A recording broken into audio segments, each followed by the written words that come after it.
Amelia Hargrove balanced two grocery bags against her hip, her free hand holding tightly to Tommy's as they moved with the crowd along the city sidewalk. Tommy chattered about his school's upcoming assembly, words tumbling out as if he couldn't keep them in. Amelia listened, nodding when she could, though her mind was more on bills and the careful math of how far this week's groceries would stretch. A few blocks away, Scott Baker ended a call that had dragged on for hours.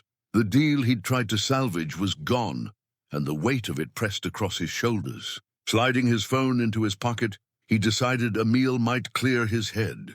He crossed toward a restaurant he favored, distracted, barely noticing the traffic rushing by. Then the phone ping, and pull it up from his pocket. Amelia glanced up just in time to see the black sedan careening toward the crosswalk. The sound of brakes screeching jolted her, and then she saw the man stepping directly into the street, eyes glued to his phone. "Hey, watch out." The words left her mouth as her body moved. She pulled hard, yanking him backward onto the curb, just as the car shot past, horn blaring. Both of them stumbled, the force pulling Amelia off balance. Tommy clutched her arm, his face pale. Scott hit the pavement beside her, his breath caught in his throat. For a moment he couldn't move, stunned at how close he had come. Amelia's heart pounded as she steadied herself, her grip still tight on his jacket. "You weren't looking," she said sharply, her voice shaking more than she intended. "You could have been killed." Scott finally looked at her, really looked, his expression unsettled, his usual composure stripped away. Around them, people had slowed to stare, but Amelia barely noticed. She let go of his jacket and gathered her bags again, her hand immediately finding Tommy's. It had all happened in seconds, but the echo of it stayed, sharp and real. Scott sat up slowly, brushing at his suit jacket, as though that might cover the fact he'd just been pulled out of traffic, like a careless teenager. His throat was dry, and for once, words didn't come easily. Thank you," he managed, his voice rough. He glanced toward the street, where the black car had already disappeared into the stream of traffic, leaving behind the acrid scent of burnt rubber. "I didn't even see it." Amelia shifted her groceries to one side, her eyes narrowing. Obviously. Her tone wasn't cruel, but it was clipped, as though her fear had curdled into frustration. She adjusted Tommy's jacket, smoothing down his hood with hands that trembled only slightly. Tommy peeked up at Scott with wide eyes. "You almost got smashed," he said, half whisper, half accusation. Scott let out a small, unsteady laugh. It was the kind of laugh that wasn't really humor, more disbelief that he was still sitting on the curb, breathing. "Yeah," he admitted, rubbing the back of his neck. "I almost did." He looked back at Amelia. "I'm sorry for dragging you into that. You shouldn't have had to." His voice trailed off, and he gestured vaguely toward the street. "It's fine," Amelia said, standing carefully and gathering her balance. "Just be more careful. Phones don't save lives." She reached for Tommy's hand again, ready to move on. Scott rose too, straightening his jacket, the flush of embarrassment still hot against his skin. The people who had paused to watch were already drifting away, their curiosity satisfied. For a brief second, Scott considered saying more, maybe offering to help carry her bags, maybe asking her name. But the weight of his own foolishness pressed him quiet. "Thank you," he said again, softer this time as Amelia turned to go, and then she was walking away, her son at her side, leaving Scott standing there with the realization of how quickly a life could tilt. Scott watched Amelia blend back into the crowd, her son's small hand tucked firmly in hers. The moment should have ended there. Strangers crossing paths, a near accident, nothing more. But he found himself still standing on the curb, adjusting his tie, though it no longer felt crisp, his mind circling the sharp edge of what had just happened. The woman hadn't lingered. She hadn't asked who he was or waited for thanks. She just pulled him out of danger, scolded him like anyone would, and walked away. That more than anything unsettled him. People usually recognized him, angled for attention, tried to leave an impression. She hadn't. Scott shook his head, forcing his legs to move toward the restaurant, though his appetite had dulled. As he passed the corner, he caught sight of them again across the street. Amelia, steady, Tommy skipping to keep up, his little voice carrying in the air.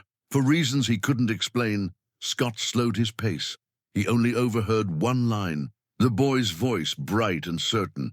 "I can't wait to show you the drawings we'll hang up at school, Mom." Scott's steps faltered.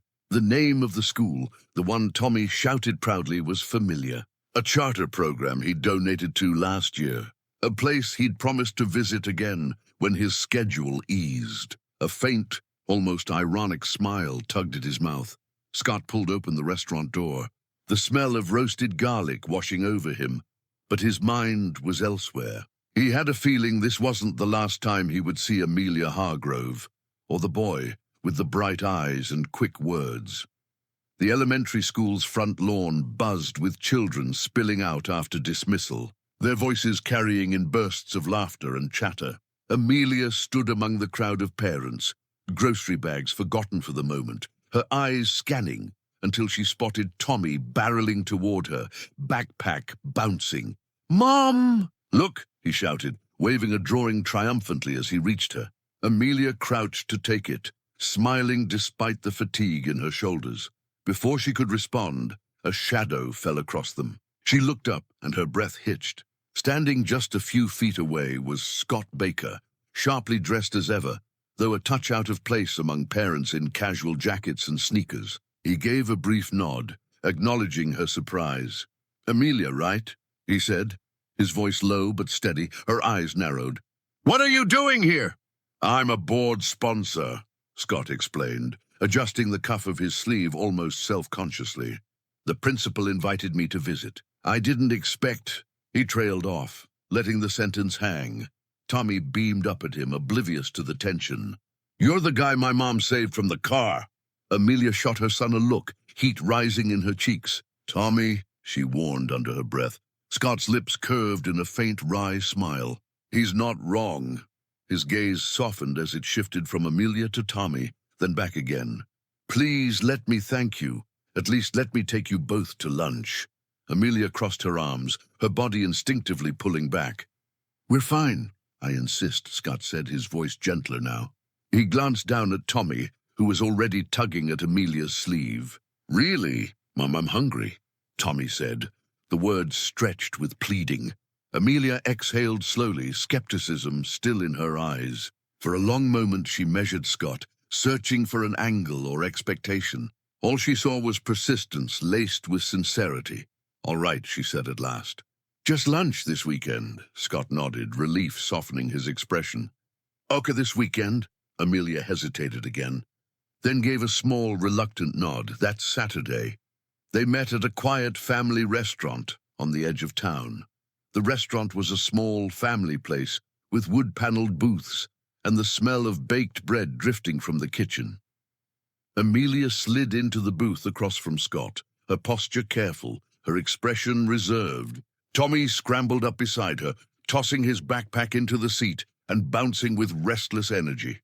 Scott cleared his throat, trying to shake the stiffness from his voice. "I hope this place is all right. The food's good, nothing too fancy."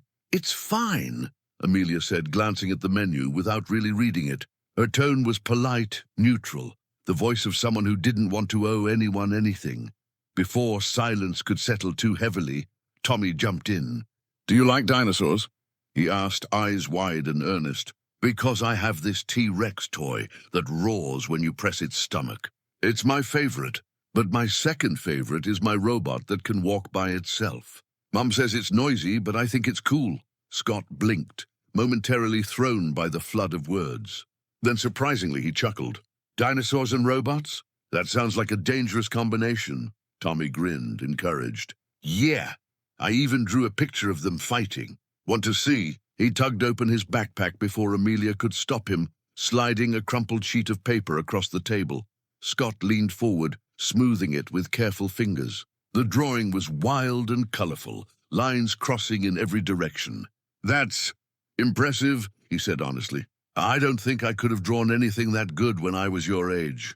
Tommy beamed, the praise lighting up his whole face. Amelia watched quietly, her guard not fully down, but softening around the edges. She sipped her water and finally spoke, her voice measured. "Tommy's always had a big imagination. Keeps me on my toes. Scott glanced at her, catching the hint of pride beneath her controlled tone. And you? He asked gently. What keeps you busy besides wrangling dinosaurs and robots? Amelia hesitated before answering. I'm a freelance writer. Articles, content work. Whatever keeps the lights on. I'm hoping for something more steady, though. Something full-time that won't mean sacrificing all my hours with him. Her eyes flicked to Tommy, who was now absorbed in rearranging his crayons along the booth seat. Scott nodded slowly, considering her words, with a seriousness that made Amelia shift in her seat. That's not easy, he said quietly. Balancing work and family, something in his tone, less polished executive, more human, made her meet his gaze for the first time without bristling, for the first time since their odd collision on the street. The air around the table felt less like a debt being paid and more like the beginnings of a conversation. Their meals arrived. Burgers for Tommy, pasta for Amelia, and a grilled chicken plate for Scott. For a while, the clatter of silverware and Tommy's constant chatter filled the space, easing the edges of the silence between the adults. When Tommy finally leaned over his plate, focused on drowning his fries in ketchup, Scott took a quiet breath. You were right, he said, his voice low enough that it didn't interrupt Tommy's fun. Amelia looked up from twirling her pasta. About what? Phones not saving lives? His lips curved in a humorless smile. I was on a call about a deal I'd been chasing for months. A big one. It was falling apart, and I thought if I just stayed on the line, I could hold it together. Instead, he trailed off, shaking his head. Amelia tilted her head slightly. And you stepped into traffic? Yeah. He gave a quiet laugh, though it held no amusement. It sounds ridiculous when you put it like that. All that pressure, and what good did it do? The deal still collapsed. I nearly got myself killed over something that's already gone. For the first time, Amelia caught a flicker of vulnerability in him. The sharp suit, the measured voice, those still marked him as someone used to being in control. But in that moment, the edges showed. I guess that's the price of your line of work, she said softly.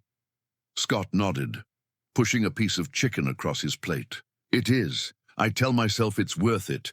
Late nights, endless calls, always chasing the next thing. But lately, he paused, glancing toward Tommy, who was now happily explaining the difference between a T-Rex and a velociraptor to no one in particular. Lately, I wonder what it costs to keep running at that pace. Amelia studied him, her instinct to stay guarded warring with a small, reluctant understanding. She knew about the cost of survival, even if her world looked nothing like his. For a moment, the noise of the restaurant faded, leaving just the three of them at the table, a boy full of bright energy, a woman weighing caution against trust, and a man beginning to admit how heavy his own world had become. By the time plates were cleared and the check had been settled, the buzz of the restaurant had shifted into a lazy afternoon lull. Amelia reached for her bag, gathering up Tommy's crayons and papers before he could leave them scattered across the booth. She was ready to go, the polite smile she offered Scott, the kind you'd give anyone who'd done you a kindness but whom you didn't expect to see again. But Tommy wasn't finished. He leaned forward, his elbows on the table, looking directly at Scott. So, when will we see you again? Amelia froze mid-motion, her eyes narrowing at her son.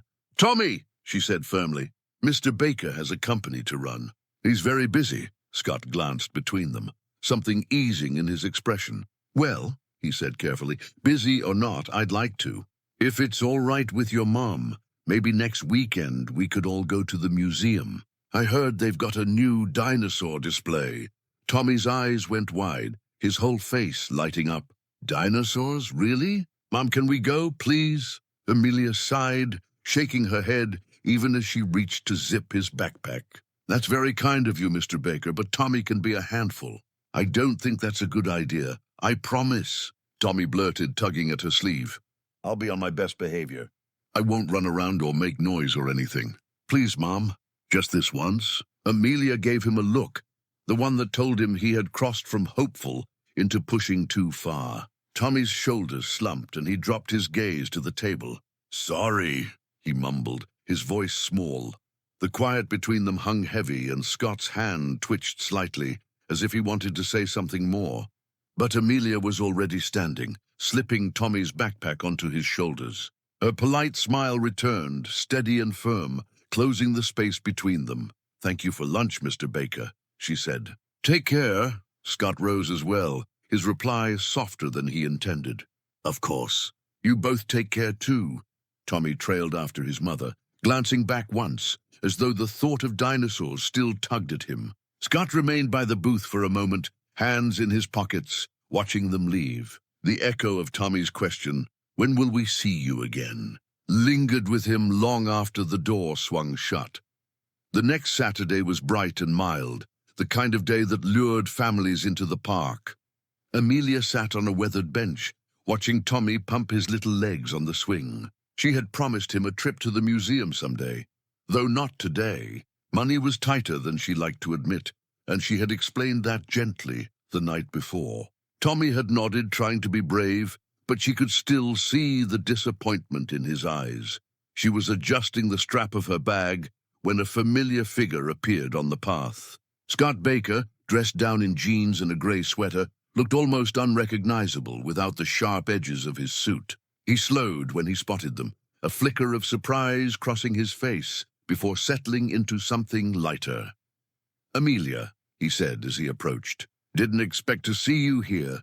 She straightened a little on the bench, caught off guard. "Neither did I." Before the exchange could grow awkward, Tommy's delighted shout cut through. "Mr. Baker!" He waved both arms, nearly losing his balance on the swing. Scott chuckled, stepping forward to steady the chains. "Easy there, champ," he said, giving the swing a careful push. "Didn't know I'd run into you today." Tommy grinned as the swing lifted. "We couldn't go to the museum," he blurted, the words tumbling out before Amelia could stop him. "But Mum said we will another time." Scott glanced at Amelia, but her eyes were down, focused on the ground. His voice softened. Tommy shrugged, still pumping his legs. "Mom said we don't have the money right now." The innocence in his tone tightened something in Scott's chest. He gave the swing another steady push, choosing his words carefully. "Well," he said after a pause, "I'm glad we got to see each other anyhow." Tommy's face lit up again, his earlier disappointment forgotten for the moment. "Me too." Amelia finally looked up, her cheeks flushed. The whether from embarrassment or the spring sun, Scott couldn't tell. She met his gaze briefly, then looked away, grateful that he hadn't pressed further. For a while, they stayed like that, Tommy laughing on the swing, Scott steadying the chains, and Amelia sitting close enough to see, yet still guarding the quiet space she needed to keep between them. The laughter of children carried across the park, mingling with the creak of swings and the bark of dogs chasing frisbees. Scott gave Tommy another push, the boy's sneakers cutting through the air as he shouted with delight. Amelia sat back on the bench, her arms folded loosely, her expression guarded but not unfriendly. When the swing slowed, Scott steadied it with one hand. "You know," he said, glancing at Amelia, "days like this deserve something sweet. How about we grab some ice cream, my treat? You'd be doing me a favor, actually. I can't remember the last time I had one without rushing back to work." Tommy's head whipped around, his eyes lighting up. "Ice cream. Can we, Mom, please?" Amelia sighed, already outnumbered. "It's just ice cream," Scott said gently, not pushing but his tone inviting. "Think of it as letting me share a little bit of your day." Amelia studied him for a long beat before nodding. "Fine, ice cream. But that's all," Tommy whooped, hopping off the swing. They walked together toward the corner shop, just outside the park, settling into a small table near the window with cones in hand. Chocolate for Tommy, strawberry for Amelia, and plain vanilla for Scott. For a moment it was quiet, the simple rhythm of spoon scraping and Tommy's happy hum filling the space. Then Scott leaned back in his chair, studying Amelia more closely. "You mentioned last week that you do freelance writing," he said. "If you're open to it, I could help connect you with something full-time. I know a few people in publishing and communications who are always looking for good writers." Amelia stiffened. "That's kind of you, but no. I don't want—" "Charity!" "It's not charity," Scott countered softly. "It's help." And believe me, everyone needs help now and then, even me, she arched a brow. You? He chuckled, shaking his head. If it weren't for you, I'd probably be laid up in a hospital right now, recovering from getting hit by a car while checking my email. That's not exactly self-sufficient, is it? Amelia tried to stifle a laugh but couldn't. Tommy giggled too, nearly spilling ice cream down his shirt. See? Scott grinned. Point proven. Sometimes help comes in ways we don't expect. You pulled me back that day. Let me pull for you a little now. Amelia's spoon hovered above her melting scoop, her thoughts caught between pride and practicality. She wanted to say no again, to insist she could handle things herself. But Tommy's bright eyes flicked between them, and in Scott's tone there was no pity, just sincerity. Finally, she exhaled. All right, she said slowly. Maybe I could use a little help. Scott nodded once, not smug, but satisfied. Good, then it's settled. Tommy raised his cone like a toast. To dinosaurs, ice cream, and helping each other, they all laughed, the sound rolling out into the afternoon air, carrying with it the start of something none of them had planned. The following week, Amelia sat at her kitchen table with her laptop open, her cursor blinking over a blank page. Freelance deadlines had slowed, and though she was used to piecing together small projects, the uncertainty weighed heavier than she liked to admit. Tommy was sprawled on the living room floor with his toy dinosaurs, their roars echoing into the silence. Her phone buzzed, a number she didn't recognize. Hello? Amelia? It's Scott Baker. His voice was calm but direct, as if he'd been rehearsing. I hope I'm not catching you at a bad time. Amelia hesitated. No, it's fine. What is it? A colleague of mine at a publishing house mentioned they're looking for a ghostwriter. Projects vary, but it's flexible. Mostly remote, with the occasional meeting in their office. It sounded like something that might suit you. Amelia blinked, caught off guard. A ghostwriter for books? Yes, Scott said. Memoirs, mostly. Business leaders, academics, even a couple of public figures. It pays well, and they value discretion. I told them I knew someone sharp with a strong voice who could handle the work. Her heart picked up speed. You told them about me.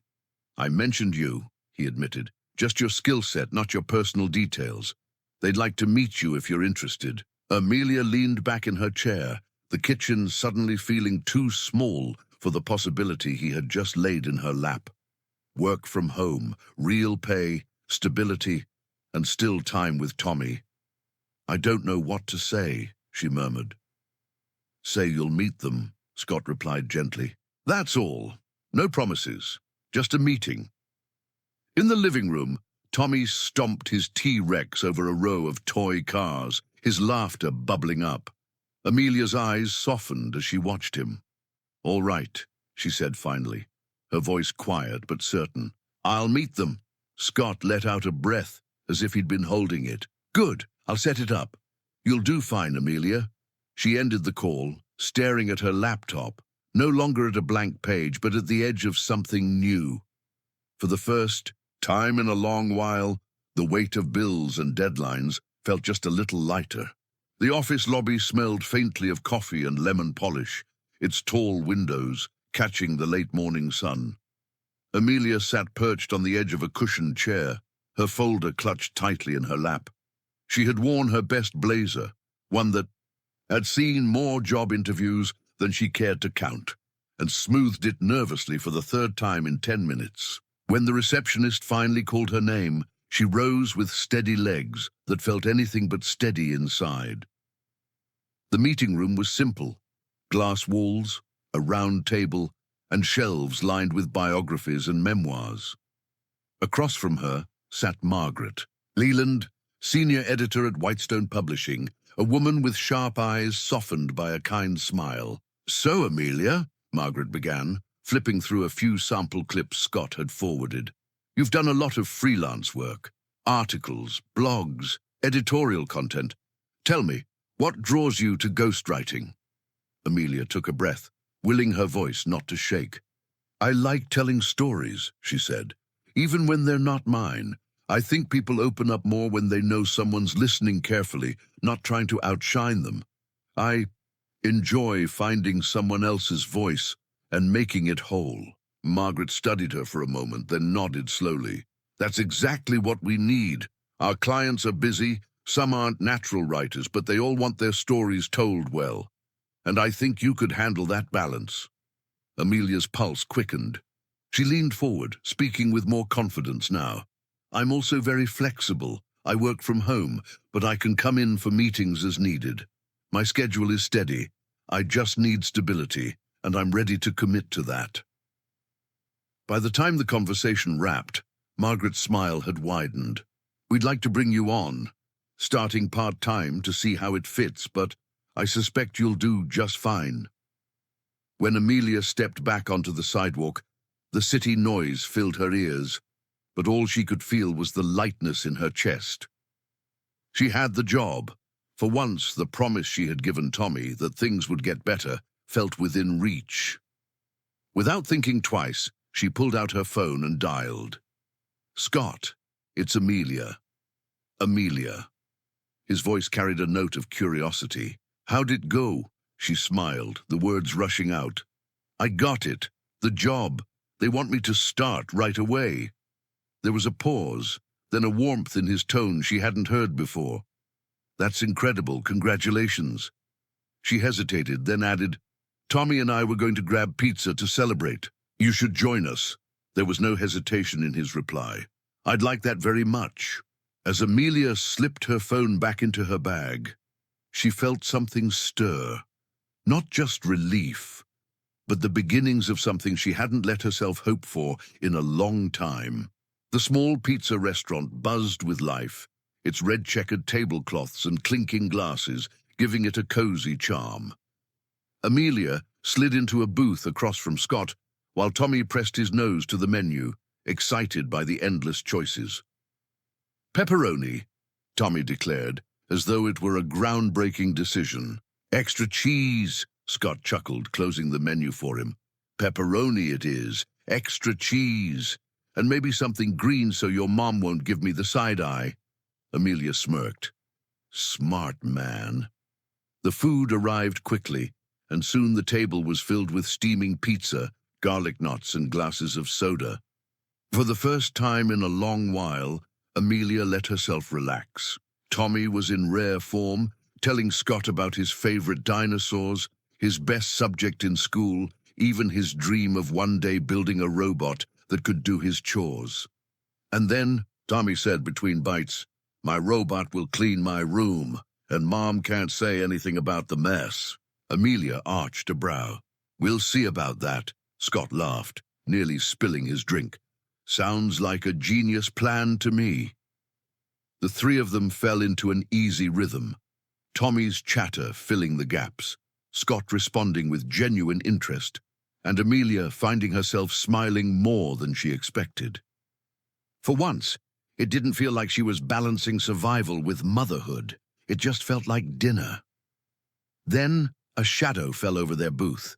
Scott looked up, his fork frozen halfway to his mouth.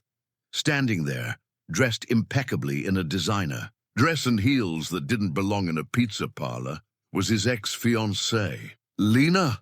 His voice was sharp, disbelieving. She gave him a bright, practiced smile. Scott, there you are. Amelia stiffened. Tommy looked between the adults, sensing the sudden tension. Scott set down his fork. How did you know I was here? Your assistant told me, Lena replied smoothly, sliding a glance at Amelia before turning back to Scott. I reminded her I'm still your fiancé. Imagine my surprise when she gave me directions to this place. Scott's jaw tightened. That ended 9 months ago. You walked away, remember? And from what I hear, you've been enjoying your freedom with someone else. For the first time, Lena's polished mask slipped. Scott, you can't just... Amelia held up a hand, her voice calm but firm. I think you two need to take this outside. She glanced at Tommy, who had gone quiet, his wide eyes fixed on the grown-ups. He doesn't need to hear your conversation, Scott looked at Amelia, disappointment flickering in his eyes, not at her, but at the intrusion. Still, he nodded slowly. "You're right." He rose from the booth, stepping past Lena toward the door. "Let's talk outside," he said flatly, his expression unreadable. Lena followed, her heels clicking against the tile. Amelia turned to Tommy, smoothing a hand over his hair. "It's all right," she whispered, though her own stomach was knotted. "Sometimes adults argue. It doesn't mean anything bad." Through the restaurant's front windows, Amelia could see Scott gesturing sharply, Lena's arms crossed in defiance. She turned her attention back to Tommy, distracting him with another slice of pizza, forcing a smile. When Scott returned minutes later, his expression was tight but calmer. He slid back into the booth, exhaling heavily. "I'm sorry about that," he said quietly. "She shouldn't have come here, especially not tonight." Amelia studied him, searching his face for any sign of unfinished business. But what she saw was resolve, not regret. Still, the spell of their easy evening had been broken. She gathered Tommy's napkin and wiped his chin. "Maybe we should call it a night." Scott nodded, though disappointment lingered in his eyes. "You're probably right." As they left the restaurant, Amelia couldn't shake the feeling that whatever this was between them, this fragile, growing connection, had just been tested. And though she wasn't sure what came next, she knew one thing for certain: Scott Baker's world was more complicated than she'd ever imagined.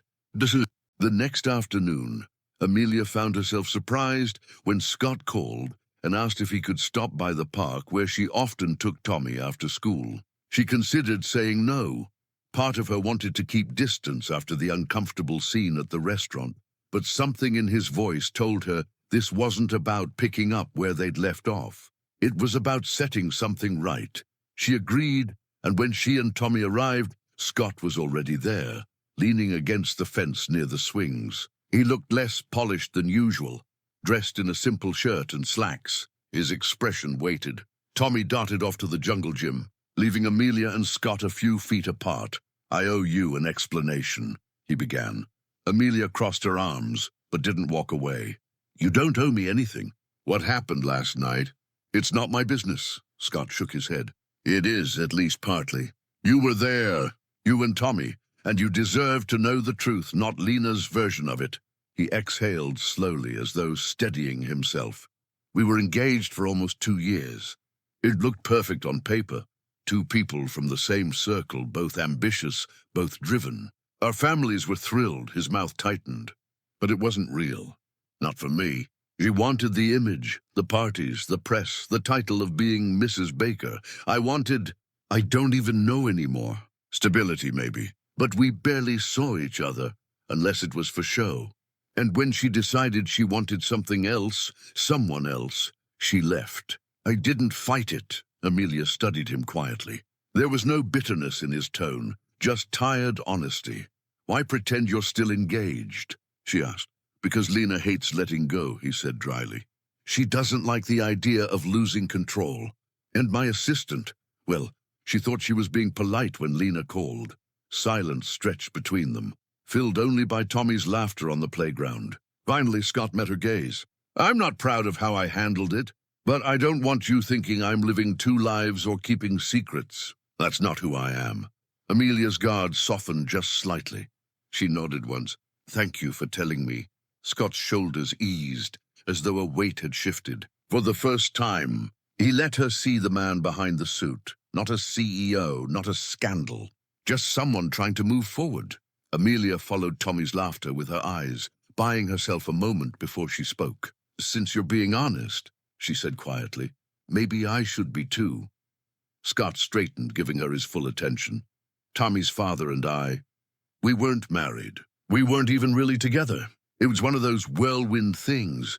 You think it might turn into something, but then you realize you're the only one holding it up." She drew in a slow breath. "By the time I found out I was pregnant, he was already gone. Didn't even look back." Scott's expression didn't change, but something softened in his eyes. "I've been raising Tommy on my own since the day he was born. Amelia continued. I freelance because it lets me be there for him. But it's a juggling act. Always wondering if the next check will cover the rent, if I can afford groceries and school supplies in the same week. And I hate that he notices. He shouldn't have to. Her voice caught and she quickly steadied it. I try so hard to give him everything, but sometimes I feel like I'm barely keeping my head above water. For a moment, she expected judgment or pity. Instead, Scott nodded slowly. That sounds exhausting, he said simply. Amelia blinked, thrown by the lack of platitudes. But he added, glancing toward Tommy, you've done a hell of a job. He's smart, curious, kind. That doesn't happen by accident. The compliment hit deeper than she expected. Amelia looked down, brushing a strand of hair behind her ear. Her defenses wavering. Thanks, she murmured. And for the first time in a long time, she didn't feel quite so alone in the telling of her story. The next morning at the little coffee shop smelled of roasted beans and warm pastries, a quiet refuge where Amelia often stopped after dropping Tommy at school. She had her laptop open, a half-finished draft glowing on the screen, when the door chimed and a familiar figure appeared. Lena, impeccably dressed as always, in a tailored coat and polished heels that clicked across the tile. Lena's presence seemed almost too sharp for the cozy cafe. She didn't wait for an invitation before sliding into the chair across from Amelia. Don't look so startled, Lena said, her smile practiced but not warm. I thought it was time we had a little chat. Woman to woman. Amelia closed her laptop slowly, bracing herself. About what? Scott, Lena replied, her tone smooth, as if the name alone explained everything. I plan to get him back. Amelia blinked, caught off guard by her bluntness. You broke off the engagement. I needed space, Lena said breezily, waving a manicured hand. But Scott and I make sense. My family's connections can take his company to the next level. That's what he needs, not... Her gaze flicked around the cafe, dismissive. Not distractions. Amelia's jaw tightened. Do you love him? Lena laughed, a short, sharp sound that drew a few curious glances from nearby tables. Love? Don't be naive. This isn't about love. It's about power, about building something that lasts. Fame, influence, that's the world Scott belongs to. Amelia studied her carefully. Does Scott know that's how you feel? Yes, Lena said without hesitation. But that doesn't matter if it helps his company grow. He understands that. Or he will, once he remembers who he is. Amelia sat back, her voice even but cool. Scott and I aren't a couple. Whatever decision he makes is his business. Lena leaned forward, her eyes gleaming with a predator's satisfaction. Honey, let's be honest. He's bored. You and your son? You're just keeping him occupied until something better comes along. The words stung, but Amelia kept her composure. She met Lena's gaze, her tone sharp but steady. If that's the case, then something better has already come along. Now you can take your schemes back to him and leave me alone. For the first time, Lena seemed momentarily surprised by the steel in Amelia's voice. Then she laughed again, softer this time. You know, she said, tilting her head, I think I like you. You've got some fight in you. Maybe that's why Scott's wasting his time here. Amelia didn't flinch. Or maybe it's because he finally wants something real. The words hung between them, the clatter of cups and the hiss of the espresso machine filling the silence. Lena smiled thinly, rising to her feet. We'll see, won't we? She turned and walked out, her heels clicking across the tile, leaving the faint scent of expensive perfume in her wake. Amelia exhaled slowly, forcing herself to unclench her hands. She opened her laptop again, though the words on the screen blurred. Lena's warning echoed in her mind, but so did her own, something real, and that, she realized, was worth more than all the connections in the world.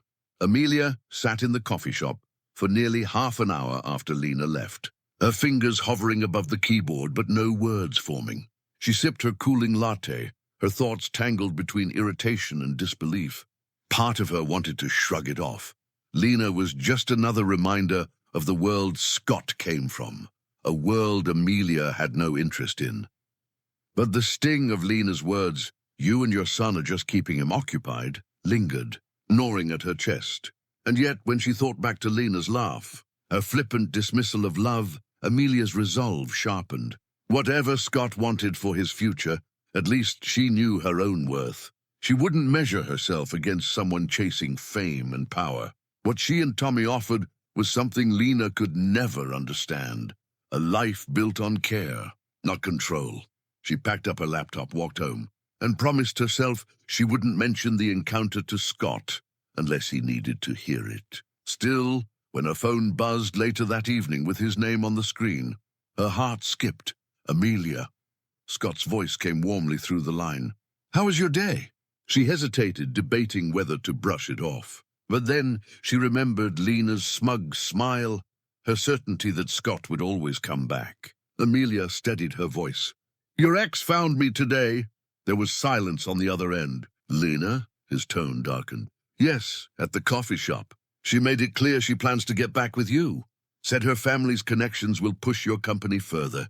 She also made sure to remind me that I have nothing to offer you." Scott swore under his breath. "I'm sorry, Amelia. She had no right to approach you. None." Amelia exhaled slowly. "I told her that whatever you decide is your business. That we're not a couple." Her voice softened. "But I also told her something else. That maybe what you want now is something real. Not power, not fame." There was another pause, longer this time. When Scott spoke again, his voice carried a weight Amelia hadn't heard before. "She doesn't understand. That life, the partnerships, the press, the constant games, it nearly swallowed me whole. I stayed in it because it looked right, not because it felt right." Amelia stayed quiet, letting him continue.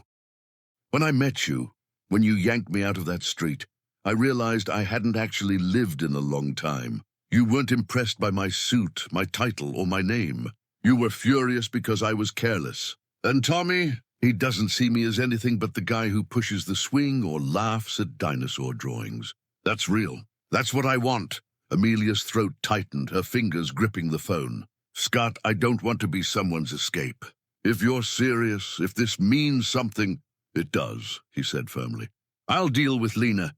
I should have shut that door more completely months ago, but I will now. I won't let her drag you into it again." For the first time since the coffee shop, Amelia's chest eased. She found herself smiling, though he couldn't see it. "All right," she said softly. "Then I'll hold you to that." Scott chuckled faintly, the tension breaking.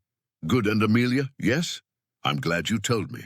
Because the only future I want is one where the three of us are in it." Her heart skipped, though she kept her tone even. "One step at a time, Scott. One step," he agreed, and for the first time Amelia believed him. Scott stood in his office, the city skyline stretching wide beyond the glass windows. Lena walked in as if she owned the place, her heels tapping confidently across the polished floor. "You asked to see me?" she said, her smile controlled but expectant. "Yes." Scott's tone was clipped, his expression unreadable. He gestured toward the chair opposite his desk, but Lena remained standing. "Scott, before you say anything," she began. "No," he cut in, his voice sharp. "This ends now. Whatever you think is left between us, it's over. It's been over for months," her smile faltered. "You don't mean that." "Scott, with my family's connections, you could—" "I don't care about your family's connections," he snapped, slamming his hand on the desk. Lena startled, unused to seeing him lose control. "I care about building something with integrity, not smoke and mirrors. You've made it very clear what you want out of life. Power, fame, control. But that's not what I want. Not anymore." Lena's face hardened, her eyes narrowing. "You'd throw all of this away for—" "Her?" Scott's jaw clenched. "For myself, for the man I want to be. And yes, for Amelia and Tommy too. Because with them I feel like I'm actually living, not just performing." For a moment, Lena simply stared, the silence heavy. Then she laughed bitterly. "You'll regret this, Scott. She doesn't belong in your world." "No, Lena," he said firmly. "You don't belong in mine anymore." And with that, he turned back to his desk, dismissing her. Lena's heels clicked angrily across the floor as she stormed out, leaving Scott standing taller than he had in months. That weekend, Scott found himself at the park again, but this time by invitation. Amelia had agreed with only a little hesitation to let him join her and Tommy for the afternoon. Tommy raced ahead toward the pond, a bag of bread in his hands. "Come on, the ducks are waiting." Scott jogged after him, laughing. "Slow down, champ, or you'll scare them all off." Amelia followed at a steadier pace, her eyes softening as she watched the two together. She had worried that Tommy might get too attached, that Scott might pull away eventually. But the way Scott knelt beside her son, carefully breaking bread into smaller pieces, showed her something different. Patience, care, and a man who wasn't pretending. "See that one?" Scott pointed to a duck with a bright green head. "That's a mallard. The males have those shiny feathers to impress the females." Tommy giggled. "Like a tuxedo for a date." Amelia laughed despite herself. "That's one way to put it." Later they stretched out on the grass. Tommy lay between them, drawing dinosaurs in his notebook. Scott leaned back on his elbows, glancing at Amelia. "I told Lena it was over. Completely. She won't be bothering you again." Amelia studied him, searching for any flicker of doubt. Instead, she saw quiet resolve. "That must not have been easy." "It was the easiest thing I've done in a long time," he said simply. For a while they sat in silence, the only sound Tommy humming as he sketched. Amelia felt her guard slip just a little more. She wasn't ready to promise anything, not yet. But as she looked at Scott, helping Tommy shade in the tail of a T-Rex, she allowed herself to think that maybe, just maybe, something steady was taking shape. The sun was dipping low, painting the park in gold when Tommy finally dozed off against Amelia's side, his sketchbook still open on his lap. Ducks drifted lazily across the pond, and the hum of the city seemed a little farther away than usual. Scott had been quiet for a while, lying back on the grass with one knee bent, his gaze fixed on the treetops swaying in the breeze. When he spoke, his voice was softer than Amelia had ever heard it. "You ever just stop and wonder how you got here?" Amelia tilted her head, watching him. "All the time." He turned slightly, his eyes meeting hers. 9 months ago, I was in boardrooms every night, going to events I didn't care about, pretending everything was perfect. Now," he gave a small laugh, "now I'm sitting on the grass, holding bread for ducks, and it feels more real than anything I've done in years." Amelia looked down at Tommy, brushing a curl from his forehead. "For me, it's the opposite. My life's always been messy and unpredictable. Some days, I don't know if I'm doing enough, if Tommy will look back and think I gave him the kind of childhood he deserved. But then he laughs or shows me a picture he drew, and I think, maybe I'm doing all right after all. You're doing better than all right." He's happy. "That's because of you." Amelia's breath caught, and she looked away first, back toward the pond. "You don't have to say things like that, Scott." "I'm not saying it because I have to," he replied gently. "I'm saying it because it's true." The air between them shifted, subtle, almost fragile, but unmistakable. Amelia felt it in the warmth of his gaze, the steadiness in his voice. But something unspoken passed between them, a recognition that whatever this was, it was no longer just friendship or gratitude. She cleared her throat, trying to steady herself. "We should get him home before it gets too late." Scott nodded, but when she rose, he reached out instinctively, his fingers brushing hers as he helped her up. The touch was brief, almost accidental, but it lingered in Amelia's chest long after, as they walked back to the car, Tommy's small hand in hers and Scott walking at her other side. Amelia realized with quiet clarity, this was the first time in years she didn't feel like she was carrying everything alone. And that, more than anything, frightened her and gave her hope. Later that night, "Dinner," he'd said over the phone, his voice steady. "Just you and me. No distractions, no business talk, no kids' menus. A real date," Amelia hesitated. Part of her wanted to say no, to keep the boundaries safe. But another part of her, quieter yet stronger, wanted to see what it felt like to step into something just for herself. After a long pause, she agreed. Saturday evening, she stood in front of her bedroom mirror, smoothing the fabric of a simple navy dress she hadn't worn in years. It wasn't extravagant, but it made her feel like herself again. Susie from next door had happily agreed to watch Tommy. And for once, Amelia wasn't rushing through mascara or brushing toast crumbs out of her hair. She felt nervous, almost like a teenager before a first dance. When Scott arrived at her door, dressed in a tailored jacket with no tie, his smile froze her in place. He took a small step back, his eyes softening. "You look beautiful." The restaurant he chose was quiet and understated, with low lighting and soft music, a world away from the noisy pizza place. Over wine and pasta, they eased into conversation. At first, it was awkward, polite questions, safe answers. But soon it shifted, the way it always seemed to with them.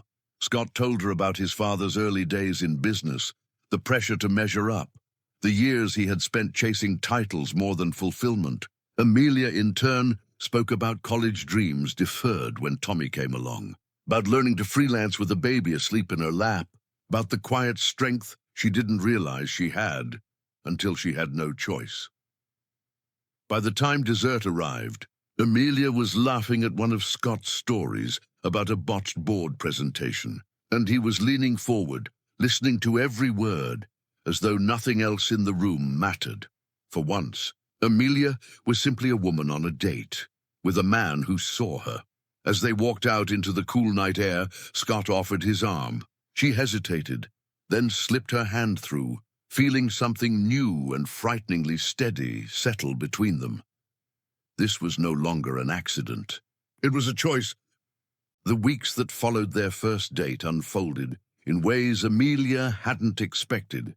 He showed up in small, steady ways. On Thursday evenings, he'd drop by with takeout, so Amelia didn't have to cook after a long day of juggling deadlines. Saturday mornings, he joined them at the farmer's market, carrying the heavier bags, while Tommy darted from stall to stall. And on Sundays, when Amelia worked on drafts for her new ghostwriting assignment, Scott sometimes took Tommy to the park, giving her a few hours of quiet she hadn't known she needed. It wasn't seamless. Amelia wrestled with hesitation every time she saw Tommy's eyes light up at Scott's presence, wondering if it was fair to let him get attached. But Scott never rushed, never pushed past her boundaries. He simply kept showing up, patient and steady, like a man with nowhere else he'd rather be. One evening, after Tommy had gone to bed, Amelia and Scott sat on her small porch with mugs of tea. The night air was cool, the hum of crickets filling the silence between them. Scott rested his elbows on his knees, staring out at the quiet street. "I need to tell you something," he said finally, his voice low. Amelia turned, her brows knitting. "All right." He glanced at her, then back out toward the dark. "I don't just enjoy being here with you. With Tommy, I want to be here long term. I know your life doesn't need upheaval, and I'm not asking for anything overnight. But I want you to know I'm willing to take this slow as you need, because I want to be part of your lives, for real." Amelia's breath caught. No one had ever said words like that to her, not with such quiet conviction. Her instinct was to pull back, to remind him of all the reasons it might not work, different worlds, different pasts. But instead, she found herself whispering, "Scott, are you sure?" His gaze found hers then, steady and unwavering. "I've never been more sure of anything." Her chest tightened, a mix of fear and hope pressing against her ribs. Slowly, almost reluctantly, she leaned toward him. Scott hesitated too, giving her the chance to pull back. When she didn't, he closed the distance, his lips brushing hers with a tenderness that startled her. It wasn't hurried or forceful, it was careful, reverent, as though he understood the weight of the moment. When they finally pulled apart, Amelia let out a shaky breath. She trailed off, unsure how to name the knot of feelings unraveling inside her. Scott smiled faintly. "Worth the wait," she laughed softly, shaking her head. "You're ridiculous." "Maybe," he admitted, his hand brushing gently over hers. "But I meant what I said. Slow or fast, I'm here. As long as you'll have me." She squeezed Scott's hand, her voice quiet but firm. "Then we'll take it one step at a time. Together." Scott's smile deepened, and in the quiet night, it started with whispers online. A blurry photo of Scott, holding Tommy's hand, at the farmer's market made its way onto a gossip blog. The headline was innocuous enough. Is Scott Baker settling down? But the comments were sharp, dissecting Amelia's clothes, speculating about her background, even questioning Tommy's father. At first, Amelia ignored it. She had learned long ago not to care what strangers thought. But within days, more photos surfaced. Scott leaving Amelia's apartment, Amelia and Tommy walking beside him in the park. Suddenly, her quiet life felt under a microscope. One evening, Scott arrived at her door with a tight jaw and his phone in his hand. "We need to talk," Amelia frowned. "About what?" He showed her the screen. Dozens of notifications, articles, and comments. "It's not going away. They've decided to make you a story, and I don't want you or Tommy blindsided." Her stomach turned. "So what do we do? Hide? Pretend we don't exist?" "No," Scott said firmly. "We go on the record. One interview. We set the narrative instead of letting them invent it. A magazine or a paper that will be fair. We tell the truth about us, about Tommy. Give them just enough so they lose interest." Amelia's arms folded tightly across her chest. "That's easy for you to say. You've lived with cameras in your face for years." "I haven't. And Tommy definitely hasn't," Scott softened, stepping closer. "I know. I wouldn't suggest this if I didn't think it was the only way to protect you both." She shook her head, torn. "I don't want my son dragged into your world, Scott. He deserves to just be a kid." The next morning, her worst fear came to life. A reporter cornered her outside Tommy's school, microphone in hand, demanding comments about her relationship with Scott Baker. Parents and kids stared. Tommy clung to her leg, confused and frightened. Amelia shoved past the reporter, her heart pounding, and hurried Tommy inside. That night, when Scott called, she didn't hesitate. "You were right," she admitted, her voice tight. "We can't ignore this. If they're going to follow us, I'd rather it be on our terms." Scott's voice carried both relief and regret. "I hate that it came to this. But I promise, Amelia, we'll do it carefully. We'll keep Tommy out of it as much as possible. Just you and me, sitting down, telling the truth." "All right," she whispered. "One interview." Scott's reply was steady, reassuring. "One interview. And then I'll make sure they leave you both alone." The studio lights were softer than Amelia had expected, but they still made her palms sweat. She sat beside Scott on a sleek gray couch, a small table between them and the reporter, a polished woman with an easy smile. "Relax," Scott whispered, his hand resting briefly over hers before the cameras rolled. "We're in this together." The interview began with predictable questions. Scott's company, his plans for expansion, the pressures of leadership. Amelia kept her eyes down at first, relieved not to be the focus. But eventually the reporter's gaze shifted toward her. "And Amelia, how has it been stepping into the public eye?" Her throat tightened. She wanted to say she hadn't stepped into anything, that the public had simply barged in. But instead she drew in a breath and answered carefully. "It's been overwhelming. I never expected my private life to become news. My priority has always been my son. So when people started showing up at his school, I realized something had to change." Scott's hand brushed hers again, steadying. "Which is why we're here," he added, his voice calm but firm. "To set the record straight. Amelia and I are seeing each other. I care about her. I care about her son. And we're not interested in speculation, gossip, or games. We just want to live our lives with respect and privacy." The reporter's eyebrows lifted. "So this is serious?" Scott looked directly into the camera. "Yes, very." Amelia's cheeks warmed, but she nodded. "We're taking things slowly. But this is real." The rest of the interview flowed more easily. Scott fielded questions about his past engagement with a clear, brief answer. It was over, and had been for nearly a year. Amelia spoke about her work as a writer, her dedication to balancing career and motherhood. There was no drama, no sensational confession, just two people presenting themselves plainly. When the cameras shut off, Amelia exhaled, her shoulders sagging. Scott leaned closer, his voice quiet. "You did great. I felt like I was shaking the whole time," she admitted. "You were steady," he said with a smile. "Stronger than you think." The interview aired 2 nights later. Within hours, Amelia's phone buzzed non-stop with messages from old friends, neighbors, even distant relatives she hadn't spoken to in years. Some congratulated her. Some expressed disbelief. A few warned her to be careful. The gossip blogs latched on immediately, but the tone had shifted. The headlines read, "Scott Baker speaks out, a new chapter with Amelia Hargrove."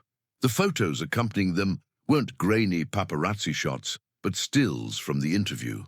Amelia and Scott sitting side by side, their expressions calm, united. At the school, parents who had once whispered now approached her directly. Some offered support, others curious questions. Amelia deflected politely, reminding herself that she had agreed to this, that she couldn't hide anymore. Tommy was less fazed than she expected. "We're on TV!" he shouted, running around the living room the night it aired. "Does that make us famous?" "Not exactly," Amelia said, ruffling his hair. "And that's a good thing." Scott, meanwhile, kept his word. He had his company issue a statement, reminding the press of boundaries, especially regarding Tommy. Security was tightened discreetly, and his assistant, properly corrected after Lena's stunt, made sure all calls from tabloid reporters were blocked.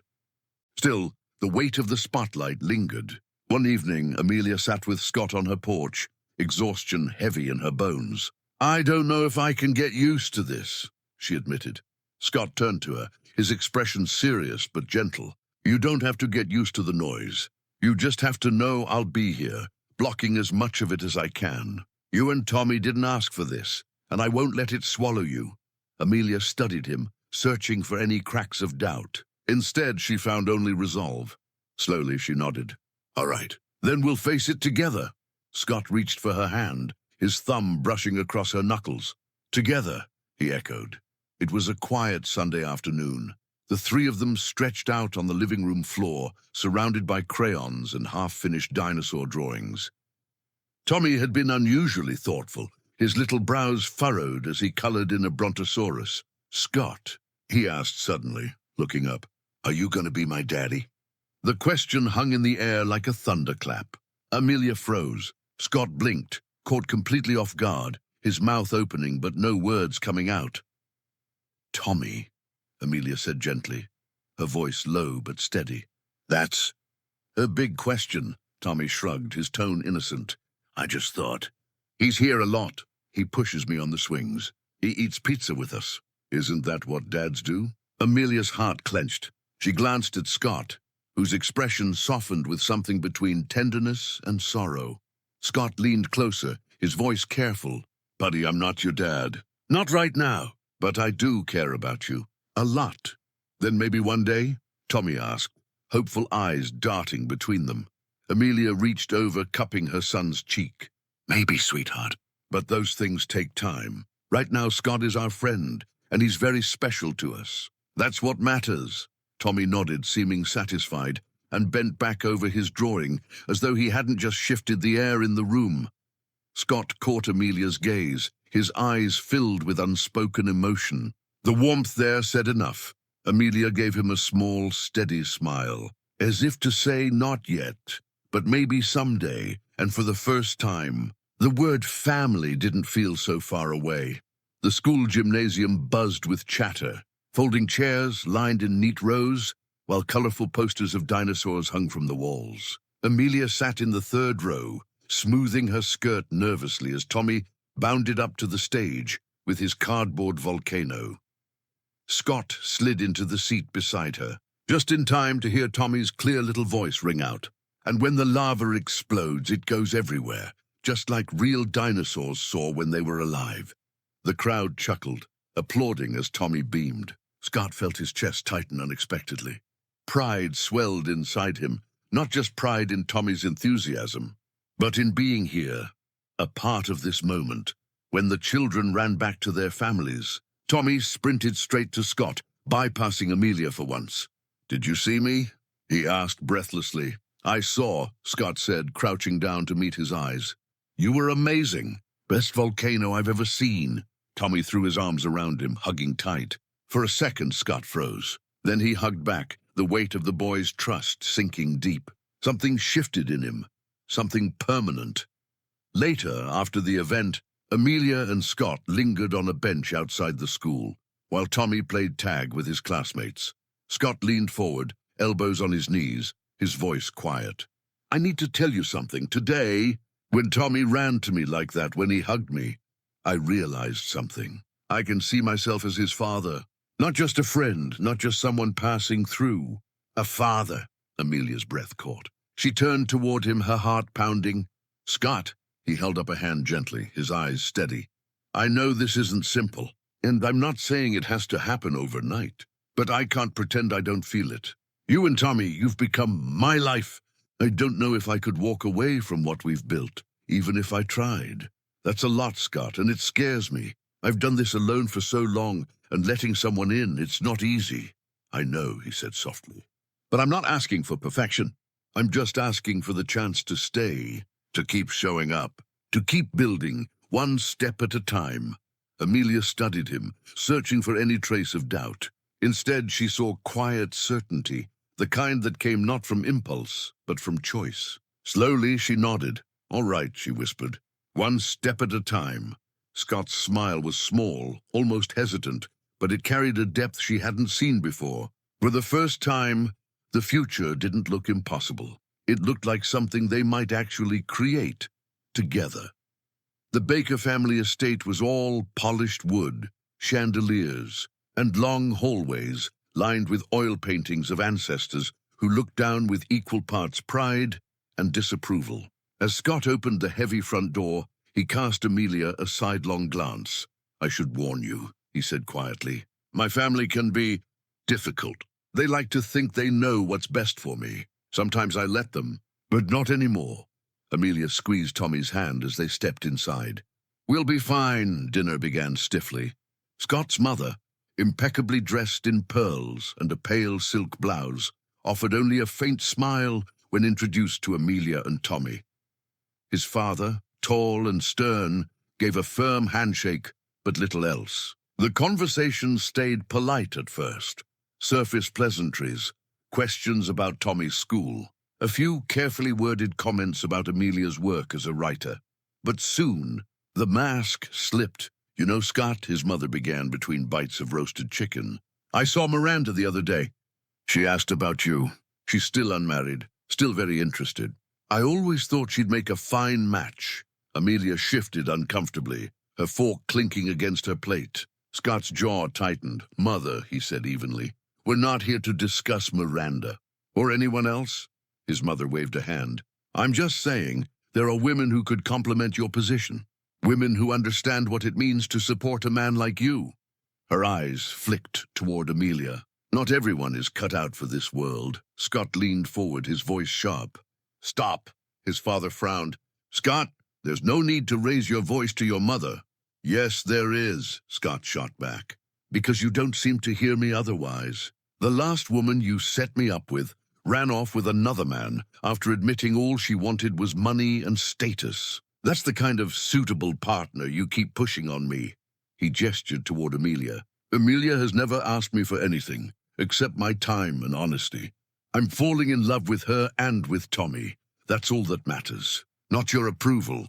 His mother's face hardened, her fork clattering onto her plate. "Look at what she's doing to you." "No, Mother," Scott said firmly. "It's not her. It's this family. You've been trying to control me for years. That's why you stopped coming around months before Amelia came into my life. You want someone you can parade around at galas, not someone who actually cares about me," his mother hissed. "I was only trying to help." "No," Scott interrupted, his voice rising. "You were being controlling. 2 days after Lena left me, you had already set me up on another date with a stranger you deemed appropriate. You didn't care how I felt. You cared how it looked." Silence fell across the table. His father shifted uncomfortably but said nothing. His support offered only in the quiet way he placed a hand on his wife's arm. Scott stood, his chair scraping against the polished floor. "We're leaving. Call me when you can respect my choices. Until then, don't expect me to sit through another dinner like this." Amelia rose too, gently guiding Tommy to his feet. She felt the weight of the moment pressing down, but also the strength in Scott's hand when it found hers. As they walked out of the dining room, his mother's voice echoed after them. Sharp, wounded, unyielding. But Scott didn't look back. For the first time in years, he wasn't the son, molded by his parents' expectations. He was a man choosing his own path, and as he glanced at Amelia and Tommy beside him, he knew it was the right one. The car ride home was quiet at first. Amelia glanced over, seeing the rigid line of Scott's jaw as he gripped the steering wheel. His knuckles were white, his eyes fixed on the dark road ahead. Tommy had dozed off in the back seat, his small head resting against the window, unaware of the storm that had just passed. Amelia reached over, laying a gentle hand on Scott's arm. "You did the right thing," she said softly. Scott exhaled through his nose, a low sound of frustration. "It didn't feel like it. I've been letting them run my life for so long. Standing up to them, it's like ripping out roots." He shook his head. "And I hated that you had to sit through that they treated you that way." Amelia squeezed his arm.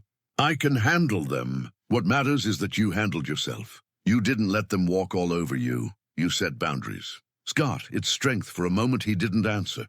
Then he glanced at her, his expression softening. "I don't know what I'd do without you."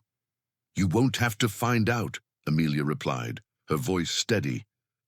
In the months that followed, things began to shift. Scott didn't rush back to his parents' house, nor did he accept every invitation. When he did see them, Amelia noticed the difference. At first, his parents were cold, especially his mother. She rarely asked Amelia questions, never sought Tommy out. But over time, their resistance dulled. They still made their disapproval known in small ways. A look, a comment about how things used to be. Yet they stopped openly dismissing Amelia and Tommy. At family dinners, Scott's father sometimes asked Tommy about school projects.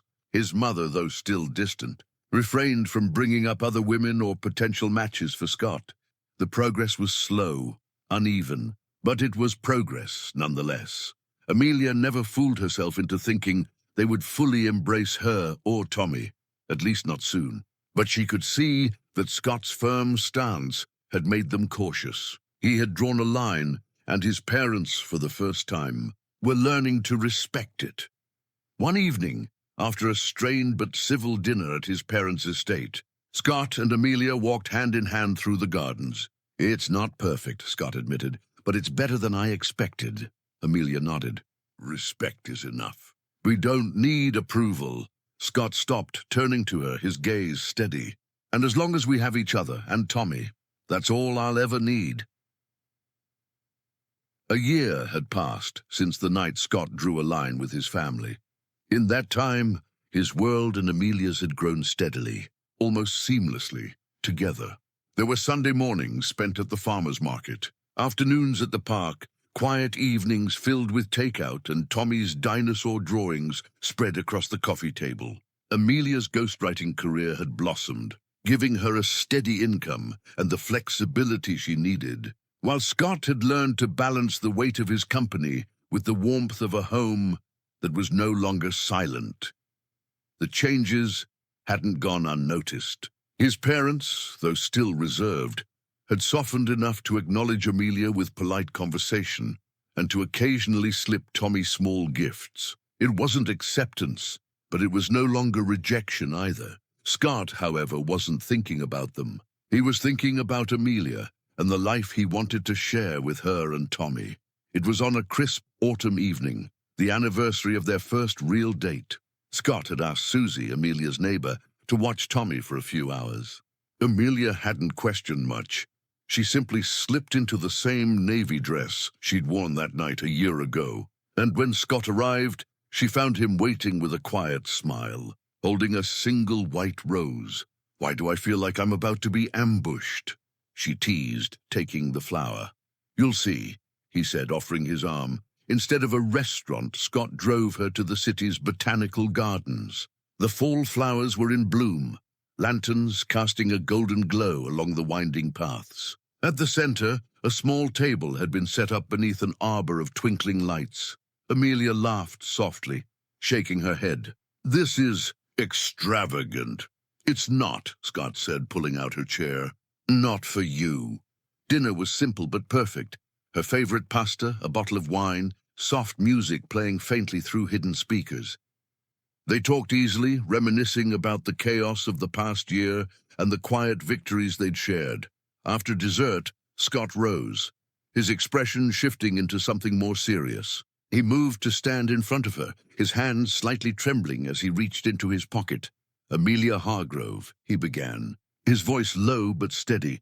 "A year ago, you pulled me out of the street and, without knowing it, saved more than my life. You saved me from myself. You showed me what it feels like to be seen, not as a CEO, not as someone to impress, but just as me. And you gave me something I never thought I'd have, aerial family." Amelia's breath caught as he lowered onto one knee, opening a small velvet box. The ring was elegant but understated, a single diamond set in gold. "I love you. I love Tommy. I love the life we've built. I don't want to imagine a future without you both. So I'm asking, will you marry me? Will you let me be your partner, his father, and make this our forever?" Amelia's eyes blurred with tears. Her hand flew to her mouth, her heart pounding so hard it ached. For a long moment she couldn't speak. Then she nodded, the word escaping in a whisper. "Yes." Scott slipped the ring onto her finger, his own eyes glassy, and rose to kiss her. It wasn't the cautious brush of lips from months before. It was sure, steady, filled with the weight of everything they had weathered together. When they pulled apart, Amelia laughed through her tears. "Tommy's going to lose his mind when he finds out," Scott grinned. "Good, because this isn't just for us. It's for him too." And as Amelia leaned into his embrace, she knew, after years of struggle and uncertainty, she had finally found home. 6 months later, the spring sun poured golden light over the garden where Amelia and Scott had chosen to marry. Rows of white chairs faced a simple arch, woven with lilies and roses, Tommy's favorite flowers to draw. Family and friends filled the seats, their murmur of conversation blending with the soft notes of a string quartet. Amelia stood with Susie in the bridal room, smoothing the lace of her gown. It wasn't extravagant, delicate sleeves, a flowing skirt, elegant but comfortable. She took a steadying breath. "I never thought this day would come." Susie squeezed her hand. "You deserve it." Across the garden, Scott adjusted his tie, his best man fussing with the boutonniere pinned to his lapel. But it wasn't the crowd or the ceremony that had his stomach twisting. It was the folder tucked carefully in his jacket pocket, waiting for the right moment. When the music swelled, Tommy proudly walked his mother down the aisle. His suit was slightly too big, but his grin stretched wide as he handed Amelia over to Scott. The sight nearly undid Scott, his throat tight with emotion. The vows were heartfelt, simple and raw. "Amelia," Scott said, his voice thick, "you saved me from a life that looked perfect but felt empty. You and Tommy gave me a reason to come home. I promise to stand with you, to protect this family we've built, and to love you both with everything I have." Amelia blinked back tears, her voice steady as she replied, "Scott, I never asked for riches or status. I only hoped for honesty, for kindness, for a partner who would love me and my son. You've given me all of that and more. I promise to walk beside you through whatever comes." Applause rippled through the crowd as they sealed their vows with a kiss. But Scott wasn't finished. He turned toward Tommy, who was fidgeting at Susie's side, clutching a small pillow that had once held the rings. "Tommy," Scott said, kneeling to meet his eyes, "I have something for you too." The guests leaned in as Scott pulled out the folder, his hands steady despite the lump in his throat. He opened it to reveal the adoption papers. "I want to be your dad, not just in the way I feel, but in every way that matters. If you'll let me, I'd be honored to make that official." Tommy's eyes went wide. He looked from Scott to Amelia, his lower lip trembling. "Really? You mean, forever?" "Forever," Scott said firmly. Tommy launched himself into Scott's arms, clinging tight. The crowd sniffled, some outright weeping. Amelia pressed her hands to her mouth, overwhelmed by the sight of the two people she loved most, making it official. When Scott stood again, he wasn't done. "And because forever means preparing for your future, I've set up something else." He gestured to the officiant who handed him a small envelope. "This is the trust fund I've established for Tommy. It's his for college, for whatever dream he wants to chase. Because every child deserves to know their future is safe." Gasps rippled through the guests, but Amelia shook her head, tears streaking down her cheeks. "Scott, I never asked—" "I know," he said gently, cupping her face. "That's why it matters. You never asked for anything but honesty. This isn't about money, it's about security. For him. For us." Tommy clutched the envelope, not fully understanding, but grinning ear to ear. "Does this mean I get to call you Dad now?" Scott's smile broke wide, his voice rough. "Yeah, buddy." "I'd like that very much." The officiant cleared his throat, his own eyes misty. "Ladies and gentlemen, I present to you Mr. and Mrs. Scott Baker and their son, Tommy Baker." Cheers erupted as the little family embraced under the arch. Their worlds no longer separate but blended into one. For the first time, Amelia didn't just believe in someday. She was living it, her family, her future, her forever. The end. Thanks for listening to Green Tea Tales. Help support our channel with like, share, comment, and don't forget to subscribe.